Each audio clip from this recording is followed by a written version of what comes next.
Ahoy there. What's up, my friends? I'm going to do a video here about energy, free energy, piezoelectricity, this type of thing.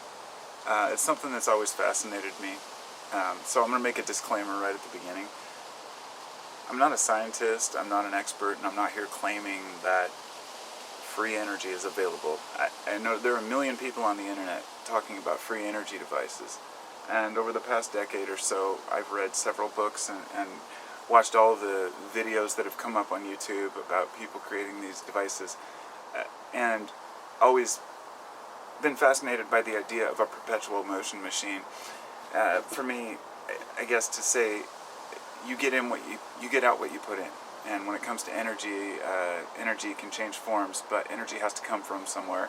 And I don't want to get into thermodynamics and all these different, technical terms. I want to keep this on a simple level and just talk about the potential for a couple things. Individual power stations, rather being able to carry in your pocket a device which can power and charge everything you have, let's say for a period of weeks, months, or years, or permanently.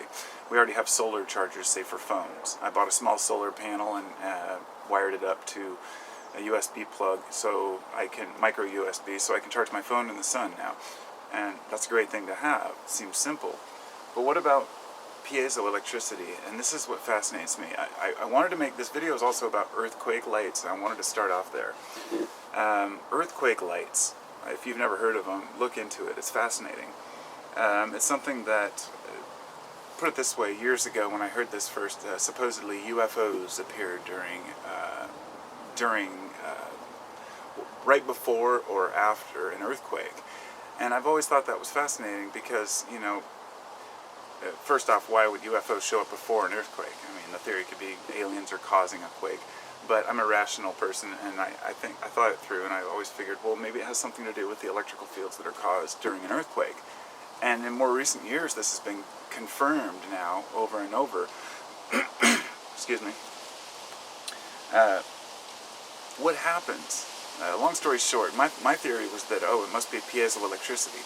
Now, for those of you who don't know what that is, and there's probably a lot of people who don't, I'm trying to keep this in a layman term type way, because we're all kind of rookies here, but piezoelectricity is electricity that's released when a crystal is compressed.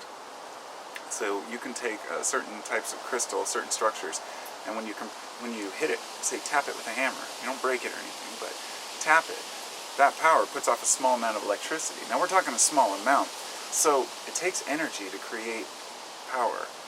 So it hasn't been utilized widely because it takes energy to make energy. So let me just start here by saying in Tokyo, they already have these, in subways, they have these mats that people walk across as they go through the turnstiles.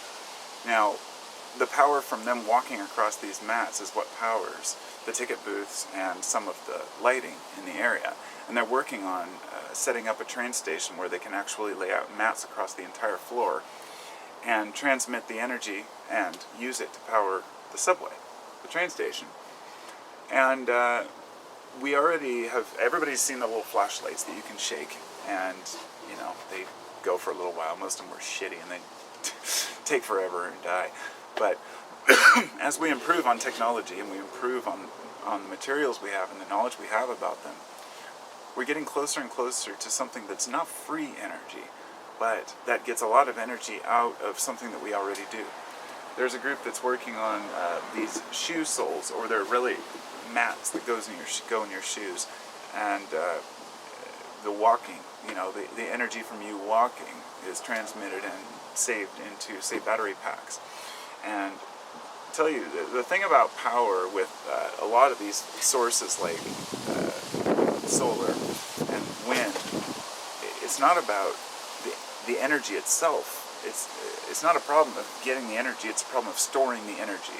And anybody who knows, who has a, you have these special, you need to have these big batteries to charge your other, to, you have to have batteries, let's say. You can't, if you're running on solar, you have to have power at night, so you have to be able to store these. So as batteries become more and more efficient, and technology becomes more and more adept at figuring these things out, I think that eventually we will have these little, power plants that we can carry around with us that simply utilize the kinetic energy of our own motion.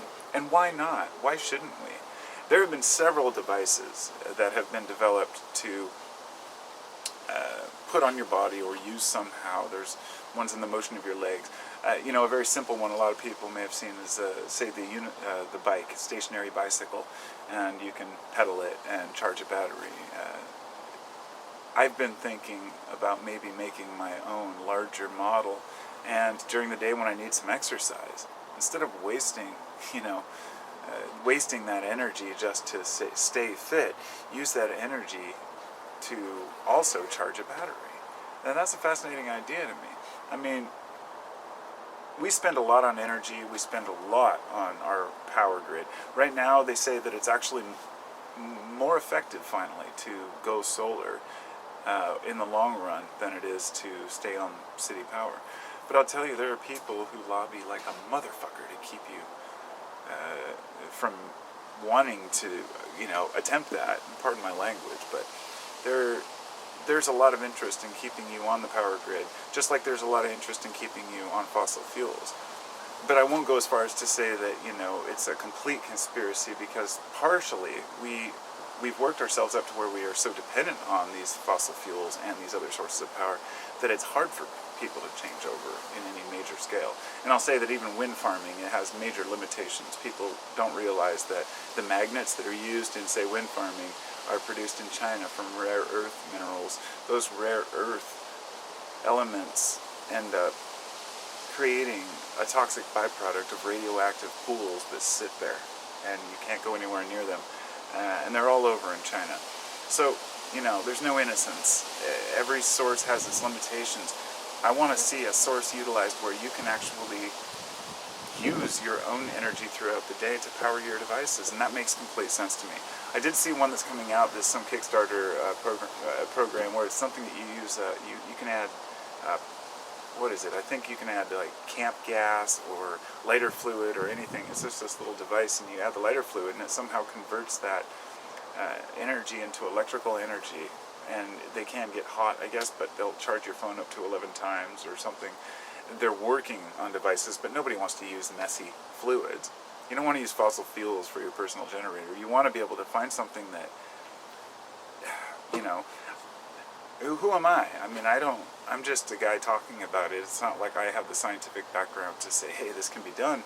But I've always suspected that a lot more can be done if people are willing to take the time. And that's why I'm making this video, to encourage everybody out there, as silly as it sounds, to take it upon themselves to go out and really think about forms of energy that we could utilize. Knowing this, knowing how the piezoelectric, for example, works. What kind of things can you discover? For example, could the power of cars driving over the highway charge the street lights? And, in an age where power is, in states like Florida, I believe they run completely on oil power plants that, they don't, a lot of states are still using these things. It's funny, the irony is that, a state like, say, Florida is using mostly oil power plants because it's convenient, but they're also the state that's in the most risk from warming the climate and, flooding. Miami will be underwater in 100 years. But, not to get into that side of things, it's just, it's frustrating to be a human and to see that there's all this potential, and to know that, a lot of people will bring up Tesla, and I'd like to say, first off, I'm not here saying that we have all this free energy and that it's all being hidden from the public, because I know better. I know that when people come up with things and they discover something, they want to make it known, and they will make it known. And so a lot of these devices rely on a small amount of power for a long-term output. Things like weights and levers and pendulums. There's a lot of thinking that goes into these things that people design that's over my head, but I really feel like even as a novice, I can come up with some ideas, utilize all the motions and all the things that we do. Put it this way, like kinetic energy, you could, You could have a large battery that you know, charge as your car drives. Your wheels could be charging, basically the way your alternator works, right, to charge your battery. I mean, there has to be a way, and the reason why this is important is because I don't think these things are going to save society as a whole anytime soon. But for people like you and me, who still have to rely on city power, who may pay upwards of $200, $300 in the winter to heat our homes, who think, well, how can I harness nature's energy better? You know, I don't know. It's just fascinating to me, and it's great to see that certain places are harnessing that, like Tokyo. You know, it's pretty sad that the rest of the countries are so far ahead of us now. You know, in moving forward with cleaner energy sources, knowing that it's not just a matter of being stubborn about oil and saying we need to hang on to our coal mining jobs and all this short-sighted bullshit. It's just about saying, you know, whether global warming is human contributed or not, we know that living in an atmosphere where we burn coal is unhealthy to breathe. And so moving to cleaner forms isn't just about the environment, it's about our personal health. It's about a peace of mind, and it's also about growing up as a species. And I'll say that there have been a lot of attempts to quash, you know, free energy, of course. You know, I'm not going to go as far as to say that there's a such thing as a free energy device. Everything comes with a cost. But I know that out there, somewhere, there are forms of energy like that we can harness right here, right now, pulling things out of thin air. So to come full circle, the reason why this fascinated me with the earthquake lights was because I thought, here's all these, I mean, there's several different stories. Sometimes there's ball lightning, you know, that moves around, sometimes for a couple minutes. It will sit there. There have been reports of like what look like blue flames coming out about ankle height, you know, out of the roads, and then preceding an earthquake. All these different forms of energy is generally lightning shooting up from the ground. So we know that this compression of rock and these, you know, rhythmic cycles can cause these rocks to emit this energy. But the question is, why can it happen a day before an earthquake? What's going on down there? And how can we utilize that? How can we say, okay, if there's a frequency that causes rock to emit energy, if there's a vibration that causes rock to emit energy, why don't we have that? Why haven't we utilized that? And I think it won't be long before we do. So it's a fascinating future, and where we go is anyone's guess. So it's been nice rambling to you. I'll talk to you all later. Have a good evening.